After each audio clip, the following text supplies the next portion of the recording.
आज हम unit second की टॉपिक कंसेप्ट ऑफ आइसोमेरिज्म के बारे में स्टडी करेंगे। यानी कि समवायता की संकल्पना या समवायता के बारे में सबसे पहले किसने बताया था या इसकी खोज किसने की थी। तो आइसोमेरिज्म के बारे में क्या था कि सर्वप्रथम जो खोज हुई थी वह 1820 के अंदर लिबिंग व वॉलर नामक वैज्ञानिक ने की थी। उन्होंने देखा था कि जो सिल्वर साइनेट है AgNCO तथा सिल्वर फुलमिनेट का परमाणुीय जो एटॉमिक कंपोजिशन होती है वह दोनों की समान थी। इसी प्रकार बर्जीलियस और वॉलर नामक वैज्ञानिकों ने भी पाया कि अमोनियम साइनेट और यूरिया इन दोनों का अणु सूत्र समान था, लेकिन इनके गुण क्या थे, अलग अलग थे या फिर इनके गुणों में बहुत अधिक अंतर होता था। तो इसके बाद में गेलुशेक ने सुझाव दिया कि ये सभी यौगिक या इन सभी यौगिकों में क्या होता है, तत्वों के जुड़ने का जो तरीका होता है वह अलग अलग है। इसके पश्चात ये स्पष्ट हुआ कि केवल अणुसूत्र द्वारा अपन यौगिक की ढंग से पहचान नहीं की जा सकती। जैसे अपन लेते हैं एथिल एल्कोहल है, इसी प्रकार डाईमेथिल एथर है, तो दोनों का जो एटॉमिक कंपोजिशन है वो भी सेम है, अणुसूत्र भी सेम है, लेकिन दोनों के गुणों में क्या पाई जाती है, भिन्नता पाई जाती है। तो आणविक संरचना में भिन्नता के कारण क्या होता है कि यौगिकों के गुणों में भी भिन्नता आ जाती है। तो इस प्रोसेस को समझने के लिए बर्जीलियस ने सबसे पहले आइसोमर शब्द का यूज किया था। अतः वे यौगिक जिनके मॉलिक्यूलर फॉर्मूला समान हो किंतु उनकी जो मॉलिक्यूलर स्ट्रक्चर होती है उसमें अंतर हो, अर्थात अपन यूँ कह सकते हैं कि उनके फिजिकल एंड केमिकल प्रॉपर्टीज़ क्या हो, भिन्न हो, वह आइसोमर्स कहलाते हैं। और ये जो फिनोमिना है वह क्या कहलाता है, आइसोमेरिज्म कहलाता है। तो आइसोमेरिज्म जो है उस कहने का मतलब कि ऐसे यौगिक जिनका क्या हो, आणविक सूत्र तो समान हो लेकिन आणविक संरचना क्या हो, अलग अलग हो या डिफरेंट हो, उसको अपन क्या कहते हैं, आइसोमर्स कहते हैं। और this phenomena is known as isomerism. तो ऑर्गेनिक जो कंपाउंड होते हैं same molecular formula but different arrangement of carbon atom in them are known as isomers और this phenomena is known as isomerism. Next अपन बात करते हैं कि आइसोमेरिज्म के क्लासिफिकेशन की या टाइप्स ऑफ आइसोमेरिज्म। तो टाइप्स ऑफ आइसोमेरिज्म जो है वह दो प्रकार की होती है, डिपेंड करती है structure of molecule and symmetry base on symmetry, या सिमिट्री के आधार पर या फिर अणु की संरचना के आधार पर जो आइसोमेरिज्म होती है वह दो प्रकार की होती है। एक होती है स्ट्रक्चरल आइसोमेरिज्म और दूसरी होती है स्टीरियो आइसोमेरिज्म। स्ट्रक्चरल संरचनात्मक समवायता, स्टीरियो आइसोमेरिज्म त्रिविम समवायता। जो स्ट्रक्चरल आइसोमेरिज्म होती है फर्दर डिवाइड होती है या फिर इसको आगे अपन और डिवाइड कर सकते हैं, chain isomerism, position isomerism, functional isomerism, ring chain isomerism, metamerism और टोटोमेरिज्म। इसी प्रकार जो स्टीरियो आइसोमेरिज्म होती है वह दो प्रकार की होती है, ज्योमेट्रिकल आइसोमेरिज्म और ऑप्टिकल आइसोमेरिज्म। तो फर्स्ट अपन लेते हैं स्ट्रक्चरल आइसोमेरिज्म। डेफिनेशन के आधार पर अब अपन देखें कि स्ट्रक्चरल आइसोमेरिज्म कौन से कंपाउंड देते हैं। तो ऐसे कंपाउंड या फिर ऐसे मॉलिक्यूल जिनके अंदर क्या हो, अणु सूत्र तो समान हो लेकिन अणु में परमाणुओं के जुड़ने में क्या हो, अंतर हो, या उनमें अणु में परमाणु के जुड़ने का तरीका भिन्न भिन्न हो, उसको अपन क्या कहते हैं, स्ट्रक्चरल आइसोमेरिज्म कहते हैं।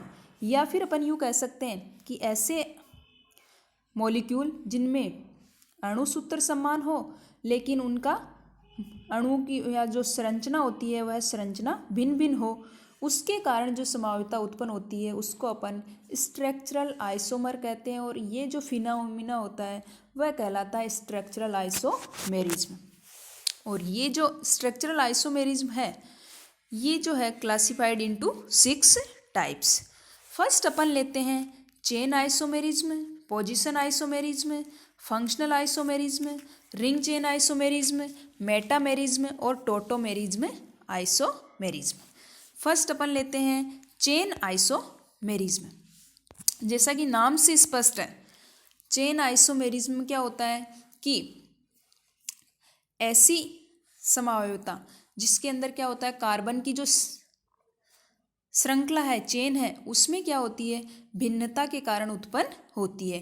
It differ in the nature of carbon chain, या स्ट्रेट और ब्रांच्ड, यानी स्ट्रेट भी हो सकती है और ब्रांच्ड भी हो सकती है। तो उसकी कार्बन चेन के प्रकृति में क्या होती है, भिन्नता होती है, उसके कारण ये चेन आइसोमेरिज्म उत्पन्न होती है।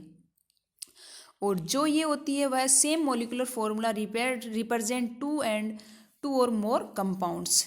जैसे अपन ने लिया है कि ब्यूटेन है, ब्यूटेन में ये स्ट्रेट चेन है। इधर नेक्स्ट अपन ने देखा, इसमें मेन चेन के अंदर 3 कार्बन एटम है, इसकी मेन चेन में 4 कार्बन एटम है। तो ये क्या हो गया, इसका चेन आइसोमर कहलाता है। मॉलिक्यूलर फॉर्मूला सेम है, केवल उसकी स्ट्रक्चर में भिन्नता है। तो इस प्रकार जैसे अपन ने ब्यूटेन का देखा, तो butane has 2 isomer, butane normal n butane and 2 methyl propane. तो उसकी चेन में भिन्नता के कारण ये उत्पन्न होती है, या कार्बन चेन की प्रकृति के कारण, या कार्बन चेन की प्रकृति में भिन्नता के कारण चेन आइसोमेरिज्म उत्पन्न होती है। नेक्स्ट आइसोमेरिज्म जो है वह है पोजिशनल आइसोमेरिज्म, स्थिति समावयवता। स्थिति समावयवता जो है वह क्या होती है, किसी डबल बॉन्ड या ट्रिपल बॉन्ड, या फिर अपन यूँ कह सकते हैं फंक्शनल ग्रुप, या कोई सब्स्टिट्यूएंट होगा, प्रतिस्थापी होगा, उस प्रतिस्थापी की पोजीशन में भिन्नता के कारण उत्पन्न होती है।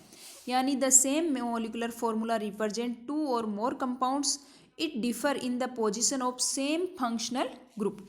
यानी कि फंक्शनल ग्रुप में की या समान फंक्शनल ग्रुप की पोजीशन में भिन्नता के कारण, या फिर डबल बॉन्ड, ट्रिपल बॉन्ड, या किसी प्रतिस्थापी की पोजीशन में भिन्नता के कारण ये उत्पन्न होती है। फॉर एग्जाम्पल जैसे ब्यूटीन है, ब्यूटीन के 2 आइसोमर बनते हैं। इसमें अपन ने फर्स्ट में देखा कि ब्यूट 1 ईन है, तो इसमें क्या है, डबल बॉन्ड 1 नंबर कार्बन पे है।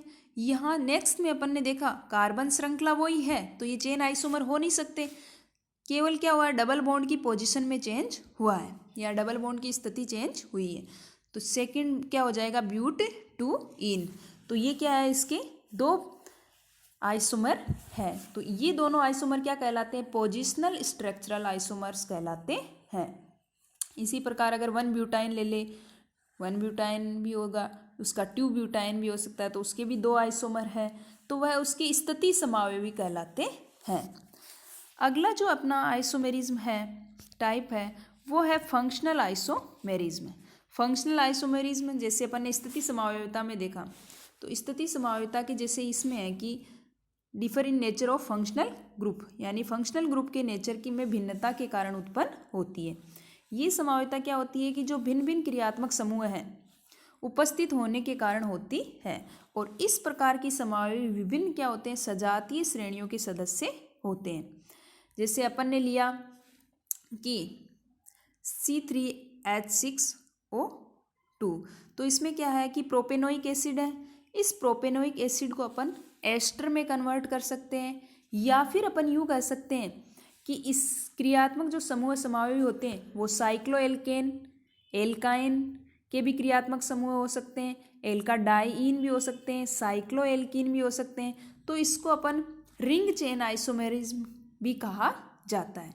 तो अपन केवल फंक्शनल ग्रुप के लिए ले रहे हैं, तो फंक्शनल ग्रुप में क्या हो जाएगा, जैसे अपन एल्कोहल लेते हैं तो एल्कोहल ईथर में भी कन्वर्ट हो सकता है, एसिड है वो एस्टर में कन्वर्ट हो जाएगा। तो ये इसके क्या कहलाते हैं कि फंक्शनल ग्रुप की प्रकृति में भिन्नता आ जाती है। यहाँ पर ये एसिड के रूप में कार्य कर रहा है, यहाँ ये एस्टर के रूप में कार्य कर रहा है। तो ये क्या हो जाएंगे कि इस मॉलिक्यूलर फॉर्मूला के 2 आइसोमर है, और दोनों आइसोमर जो है वो क्या कहलाएंगे, फंक्शनल स्ट्रक्चरल आइसोमर्स कहलाते हैं। नेक्स्ट टाइप है स्ट्रक्चरल आइसोमेरिज्म का, वो है मेटामेरिज्म। मेटामेरिज्म आइसोमेरिज्म के बारे में जब अपन बात करते हैं, मेटामेरिज्म यानी मध्यावयवता, तो इसमें क्या होता है कि इस प्रकार की जो समावयवता होती है उसमें क्या होता है, डबल और द्वि या त्रिसंयोजी जो परमाणु होते हैं या समूह हैं उन समूहों के दोनों और विभिन्न एल्किल समूहों के जुड़ने में भिन्नता के कारण उत्पन्न होती है। जैसे अपन ने देख लिया कोई द्विसंयोजी परमाणु है या कोई त्रिसंयोजी परमाणु है। जैसे यहाँ पर अपन ने ऑक्सीजन लिया है तो ऑक्सीजन द्विसंयोजी परमाणु है।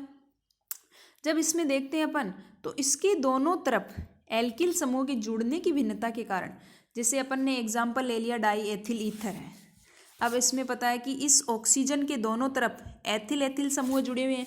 अगर यहाँ से एक CH इधर की साइड जुड़ जाए और तो यहाँ क्या हो जाएगा, एक तरफ 3 कार्बन एटम और एक तरफ क्या हो जाएगा, 1 कार्बन एटम, यानी मेथिल प्रोपिल ईथर। यानी है तो वही ईथर, फंक्शनल ग्रुप तो ईथर ही है, यानी कि it differ in the nature of alkyl groups attached to the same functional group. यानी कि सेम फंक्शनल ग्रुप पर जो एल्काइल समूह अटैच होता है उसकी प्रकृति में भिन्नता के कारण ये उत्पन्न होती है, जिसको अपन क्या कहते हैं, मेटामेरिज्म, आइसोमेरिज्म कहते हैं, या मध्यावयवता, संरचनात्मक समावयवता कहलाती है, जो कि सेम फंक्शनल ग्रुप पर एल्किल समूह जुड़े हुए एल्किल समूह की प्रकृति में भिन्नता के कारण उत्पन्न होती है। तो बोथ आर मेटामेरिज्म आइसोमर कहलाते हैं। नेक्स्ट टाइप जो है वो है रिंग चेन आइसोमेरिज्म। ये जो रिंग चेन आइसोमेरिज्म होती है या अपन वलय श्रृंखला समावयवता कहते हैं, ये जो होती है वह क्रियात्मक समूह समावयवता के जैसी ही होती है। इसमें क्या होता है कि अगर कोई, यानी कि कार्बन एटम का जो लिंकेज होने का जो मोड होता है या mode of linkage of carbon atoms are differ, यानी कि उनमें क्या पाई जाती है, भिन्नता पाई जाती है। तो उस भिन्नता के कारण क्या होते हैं कि इसमें समावयवता उत्पन्न होती है। और इसमें ये जो समावयवता होती है वो या तो ओपन चेन और क्लोज्ड चेन दोनों प्रकार की हो सकती है। जैसे अपन ने एग्जाम्पल लिया प्रोपीन है। अब प्रोपीन को क्या होगा कि ये साइक्लोप्रोपेन के अंदर भी कन्वर्ट हो सकता है। तो यानी कि दोनों का मॉलिक्यूलर फॉर्मूला सेम है, लेकिन उसकी जो स्ट्रक्चर है उसमें क्या पाई जाती है, भिन्नता पाई जाती है। तो ये क्या होती है कि जो रिंग चेन आइसोमेरिज्म होती है ये ओपन चेन भी हो सकती है और क्लोज्ड चेन भी हो सकती है। और ये जो फॉर्मेशन जो होता है रिंग चेन आइसोमर्स का, वो जो होता है वो होता है mode of linkage of carbon atoms. अगर डिफर है उनका, कार्बन एटम्स के लिंकेज का जो मोड होता है अलग अलग है, तो उसको अपन क्या कहते हैं, रिंग चेन आइसोमेरिज्म कहते हैं या वलय श्रृंखला समावयवता कहलाती है। नेक्स्ट टाइप जो है, लास्ट टाइप है स्ट्रक्चरल आइसोमेरिज्म का, वो है टोटोमेरिज्म या चलावयवता। टोटोमेरिज्म जो आइसोमेरिज्म है वो भी एक प्रकार से क्रियात्मक समूह समावयवता ही है, जिसमें क्या होता है कि एक परमाणु सामान्यतः एक हाइड्रोजन परमाणु या एक बहुसंयोजक परमाणु से दूसरे बहुसंयोजक परमाणु पर स्थानांतरित होता है। तो इस फलस्वरूप यौगिक में द्विबंध की स्थिति में परिवर्तन होता है। जैसे इसमें क्या होता है, टोटोमेरिज्म में क्या होता है कि एक हाइड्रोजन परमाणु जो होता है, क्या होता है कि मल्टीवैलेंसी एटम से दूसरे मल्टीवैलेंसी एटम पर स्थानांतरित या माइग्रेट होता है, जिसके फलस्वरूप क्या होता है, डबल बॉन्ड की पोजीशन में परिवर्तन होता है, जिससे ये क्या होती है कि टोटोमेरिज्म आइसोमर्स का फॉर्मेशन होता है। तो यानी कि सेम मॉलिक्यूलर फॉर्मूला रिप्रेजेंट 2 और more compounds, it exist in dynamic equilibrium with each other, it can be present in many form such as nitroform और एसीटोफॉर्म या कीटोफॉर्म या इनोलिक फॉर्म। तो ये क्या होता है कि नाइट्रोफॉर्म में या फिर एसी फॉर्म में या फिर कीटोफॉर्म में या इनोलिक फॉर्म में पाया जाता है। जैसे अपन ने एग्जाम्पल लिया नाइट्रोइथेन का फॉर्मेशन, नाइट्रोइथेन लिया अपन ने, तो नाइट्रोइथेन का जब अपन ने लिया तो नाइट्रोइथेन में अपने को पता है कि नाइट्रोजन पे क्या है, डबल बॉन्ड, और एक नाइट्रोजन से डबल बॉन्ड ऑक्सीजन है और एक से सिंगल बॉन्ड ऑक्सीजन। अब यहाँ से अगर अपन किसी एक हाइड्रोजन एटम को, मान लिया कि अपन ने इस हाइड्रोजन एटम को यहाँ से रिप्लेस करके इस बहुसंयोजी परमाणु पर ला करके जोड़ दिया, तो यहाँ से क्या हो जाएगा, डबल बॉन्ड का ट्रांसफर होगा और यहाँ पर डबल बॉन्ड आ जाएगा और इधर क्या जुड़ जाएगा, OH। तो ये जो समावयवता होती है, चलावयवता जो होती है, वह क्या होती है कि एक परमाणु, जैसे जनरली अपन हाइड्रोजन ही लेते हैं, तो हाइड्रोजन का एक बहुसंयोजक परमाणु से दूसरे बहुसंयोजक परमाणु पर माइग्रेट जब होता है तो ये समावयवता उत्पन्न होती है। और ये जो समावयवता होती है वह कीटोइनोल समावयवता भी कहते हैं। इसको क्या कहते हैं? कीटोइनोल समावयवता भी कहा जाता है। जैसे नाइट्रोफॉर्म ले लिया अपन ने, इसी प्रकार ये इसकी ऐसी फॉर्म कहलाती है, यानी आइसो नाइट्रो इथेन। तो ये आइसो नाइट्रो इथेन और ये नाइट्रो इथेन, तो इसके दो समावयव, ये दोनों समावयव कौन सी समावयवता, स्ट्रक्चरल समावयवता दर्शाते हैं? टोटोमेरिज में स्ट्रक्चरल समावयवता दर्शाते हैं। तो ये था अपना स्ट्रक्चरल या संरचनात्मक समावयवता और उसके प्रकार। संरचनात्मक समावयवता में हमने देखा कि मॉलिक्यूलर फॉर्मूला सेम होता है but structural formula is different या स्ट्रक्चर आर डिफरेंट। वो क्या कहलाते हैं? स्ट्रक्चरल आइसोमर कहलाते हैं और this phenomena is called structural isomerism. और ये जो होते हैं क्लासिफिकेशन जब करते हैं तो ये 6 टाइप की होती है स्ट्रक्चरल आइसोमेरिज्म। फर्स्ट अपन ने देखा chain isomerism, position isomerism, functional group isomerism, ring chain isomerism, tautomerism और मेटामेरिज्म। नेक्स्ट लेक्चर में जो है हम स्टीरियो आइसोमेरिज्म के बारे में स्टडी करेंगे।